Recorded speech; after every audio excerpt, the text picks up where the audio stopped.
Wala. Okay. Wala ako siyang bibigay ng advice. Wala eh. Anong may bibigay mo? Ayoko kasi ng ganito. Ikaw naman tumatayo, gawin.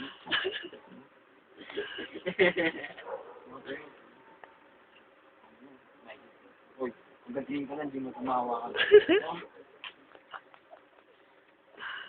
Yo. Ay? Ay.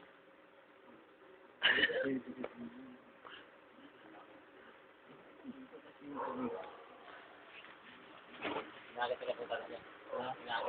Hindi ko nakakagat eh. Sa tumakas dyan eh. Talagang hindi ko sumasakit na ano. Pinilit mo pa kaya yung kamay mo sa ano eh. Alam, masyado siya agresibo eh.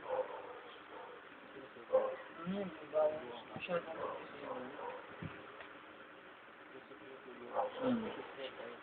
kasi yung condo, sinuot niya ng bibig. Ano ba? Ano pa? Baka lagay mo sa YouTube yan. Ano lalagay sa YouTube? Hindi lang ako yung Diri na mga Hindi lang ako yung dito. Teka lang, tetest ko muna ito. Ako mo lang yan. Tapos ang interview. Ano boy? Ako lang ginatanong sa kanya eh. Mamaya na. Time for the news. Pagbabalik ko kami, short messages. Ganda mo kaya yes.